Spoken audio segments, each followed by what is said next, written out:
नमस्कार साथीहरु, च्यानलमा वेलकम छ। आजको भिडियोमा चाहिँ म तपाईलाई यो जुन हामीले अगाडिको भिडियोहरुमा चाहिँ यो टेक्निकल गरेको थिएँ, यो कम्पनीहरुको बारेमा चाहिँ अपडेट के हुँदैछ यसको बारेमा चाहिँ आज चाहिँ अनि यो चाहिँ मैले यो गरेको प्रेडिक्सन हो साथी। यसमा चाहिँ हैन तपाईले चाहिँ अब यो विश्वास गर्नुपर्छ भन्ने छैन। मैले चाहिँ यो प्रेडिक्सन गरे यसमा चाहिँ मलाई चाहिँ के लाग्छ भने आज पनि नेप्से चाहिँ हैन 3198 मा क्लोज भएको छ भनेपछि 21 बिलियन को चाहिँ आज कारोबार भएको छैन। र साथै मैले चाहिँ यसरी हेर्दाखेरि चाहिँ मेरो विचारमा चाहिँ यो अझै पनि अगस्त 26 सम्म चाहिँ बुलिश जान सक्छन् यदि मेरो चाहिँ प्रेडिक्सन मिल्यो भने हैन। यसबाट करेक्सन भयो भने चाहिँ सेप्टेम्बर 20 सम्म चाहिँ फेरि एकचोटी करेक्सन गर्न सक्छन्। यदि तपाईले मान्नुपर्छ भन्ने छैन हैन, मैले चाहिँ एकदम गर्दिएको मात्रै। र यो भन्दा अगाडिको मैले जुन भिडियोहरु बनाएको थिएँ टेक्निकलको त्यसको चाहिँ आज मैले अपडेट गर्दैछु। मको लागेको कारणले भिडियो बनाउन पाएन। आज चाहिँ म 1-2 मिनेटमै तपाईलाई यो सकाइदिन्छु के हुँदैछ भनेर।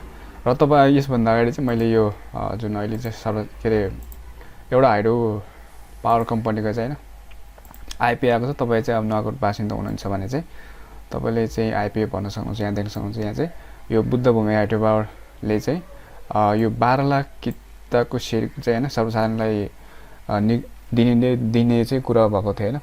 र सबभन्दा पहिला चाहिँ अब यो 10% चाहिँ स्थानीय लागि भनेर 4 लाख किता चाहिँ अब निष्कासन गरेको छ। अहिले हिजो 32 देखि 14 सम्म भनेको छैन। तपाई चाहिँ अब नगदबासी हुनुहुन्छ भने तपाईले नजिकैको ब्याङ्कमा गएर हैन गर्न सक्नुहुन्छ। यसमा चाहिँ डिटेल कुन ब्याङ्कबाट गर्ने सबै डिटेल त्यसमा छ। म चाहिँ यसको लिंक दिइदिन्छु तल मुनि हैन, त्यहाँबाट गएर हेर्नु होला। ओके, सबभन्दा पहिला चाहिँ हामीले यो कुन गरेको थियो त्यसको हेर्छौं। ओके, हामीले गरेको चाहिँ एनएमबी थियो पहिला, एनएमबी बैंक।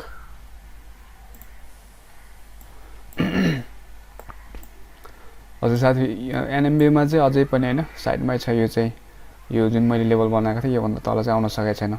यो मार्केट चाहिँ बायर र हैन सेलिङ प्रेसर चाहिँ बराबरी भएको, जहाँ ओपन भएको छ त्यही क्लोज भएको छ आज चाहिँ हैन। यसलाई पनि एकदम वाच गरेर राख्नु साथी। यसमा चाहिँ साइडवेज अझै चल्यो भने चाहिँ हैन, यहाँ देख्न सक्नुहुन्छ यहाँ कति छ अगस्त 29 सम्म चाहिँ यो चल्न सक्छ। तपाईले एकदम वाच गरेर राख्नु होला। यो चाहिँ हैन यतिमै यहाँबाट चाहिँ माथि गयो भने चाहिँ हजुर पहिलो चाहिँ एकदमै छोटो टार्गेट भनेको चाहिँ 517, त्यसपछि चाहिँ कति छ हजुर 540 रहेको छ। अनि दोस्रोमा रहेको थियो हाम्रो हजुर लुम्बिनी विकास बैंक, लुम्बिनी विकास बैंक।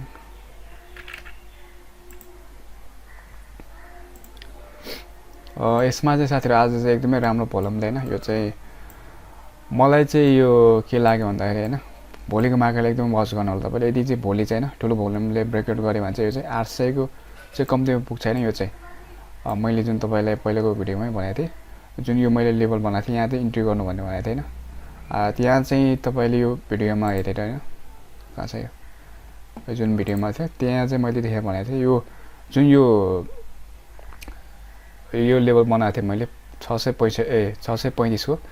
यदि तल यहाँ तल आएर भने चाहिँ यहाँ इन्ट्री गर्नु भनेर ट्रेन लाइन देखाएको थिएँ। यहीँबाट चाहिँ माथि गएको देखिन्छ। आज पनि हैन कति भयो भने आज 729 मा क्लोज भएको छ भने यो चाहिँ भोलि चाहिँ पक्कै पनि यो चाहिँ ब्रेकआउट गर्ने चाहिँ कोसिस गर्छ जस्तो लाग्यो। यदि ब्रेकआउट गरेर माथि क्लोज भयो भने यो चाहिँ टार्गेट चाहिँ 800 हुन्छ हैन नजिकको चाहिँ। त्यसपछि यो चाहिँ एकदम राम्रो ठाउँमा रहेको छ। यसलाई वाचको लिस्टमा राखेर वाच गर्न होला। त्यसपछि के थियो हाम्रो कुमारी बैंक। ओके, केबीएल हजुर केबीएल चाहिँ हैन अझै पनि साइडमै चलिरहेको छ। यो चाहिँ मैले तपाईलाई भनेको थिएँ त्यो भिडियोमा पनि यो ट्रेन लाइनलाई चाहिँ एकदम सपोर्ट गरेर हिँड्नको छ यो चाहिँ हैन। हजुर एक दुई यो ट्रेन लाइन चेन्ज भएर साइडमा भएपछि यसले फेरि नयाँ ट्रेन लाइन चाहिँ बनाउन कोसिस गरेको छ कि देखिन्छ यसमा चाहिँ हैन। यहाँ देख्न सक्नुहुन्छ यो चाहिँ जुन यो रातो लेभलको बनाएको थिएँ मैले, यो चाहिँ नो ट्रेडिङ जोन भनेर बनाएको थिएँ। तपाईले चाहिँ यो अगाडिको भिडियो हेर्नुभयो भने 388 देखे हैन 382 को बिचमा तल घटबड भयो भने तपाईले नकिन्नुस् हैन। यदि त यो 395 चाहिँ ब्रेकआउट गर्ने बित्तिकै तपाईले लिँदा हुन्छ भने त। तर ट्रेन लाइन एकदमै सपोर्ट गरेर हिँडेको देखिन्छ। यहाँबाट चाहिँ देख्न सक्नुहुन्छ यहाँ चाहिँ एकचोटी चाहिँ आज चाहिँ एकदम टेस्ट गरेको थियो। यहाँबाट फेरि जुन बायरले चाहिँ प्रेसर दिएर फेरि चाहिँ अब यही नजिकै जहाँबाट ओपन भएको छ त्यहीँनिर चाहिँ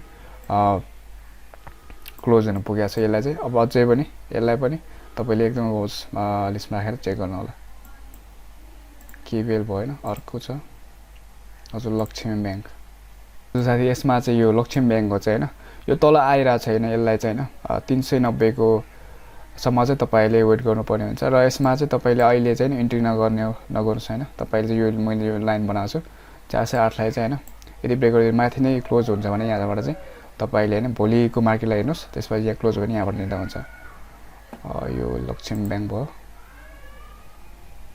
अर्को थियो SBI ब्याङ्क हजुर यो SBI ब्याङ्कको चाहिँ यसमा चाहिँ के छ भने SBI ब्याङ्कको चाहिँ यो जुन लास्ट बेरिसको चाहिँ लास्ट मोमेन्ट ठाउँमा पुगेको छ नि यसलाई चाहिँ अब ट्रेन्ड चेन्ज हुन लाग्यो के भन्ने लागेको छ मलाई चाहिँ हैन म तपाईलाई देखाइहाल्छु यसमा चाहिँ कन्फ्युज देखिन्छ तपाईँ च्याट हेर्नुभयो भने मलाई चाहिँ मैले चाहिँ के भन्छु भने यसमा चाहिँ तपाईले अहिलेलाई हतार नगर्नुस् हैन यो चाहिँ यो डाउन मोमेन्टममा नै छ अहिले चाहिँ अब चाहिँ ट्रेन्ड चेन्ज हुन लाग्यो जस्तो लाग्यो मलाई चाहिँ अर्को के थियो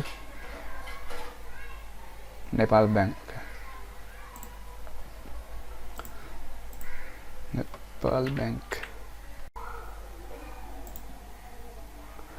हजुर नेपाल ब्याङ्कको चाहिँ हजुर साथी हामीले चाहिँ यो यसमा अगाडिको भिडियोमा चाहिँ हामीले यो टार्गेट चाहिँ हैन यसको टार्गेट चाहिँ कति थियो भने ठ्याक्कै यसको नजिक टार्गेट चाहिँ 560 देखि 70 को बीचमा थियो नि यो लेभल चाहिँ हाम्रो टार्गेट पुरा भइसकेको छ र भोलिको मार्केटलाई चाहिँ यसलाई चाहिँ ब्रेकआउट दिइरहनु यो 570 यसलाई ब्रेकआउट दिएर यही माथि क्लोज हुन्छ भने चाहिँ यो साइडवेज चलाउन सक्दैन केही समय त्यसपछि चाहिँ यसको टार्गेट भनेको हजुर 640 मा रहेको छ यसलाई पनि एकदमै वाच लिस्टमा राखेर राख्नु होला र अर्को थियो हजुर मैले हिजो गरेको थिएँ सानिमा ब्याङ्क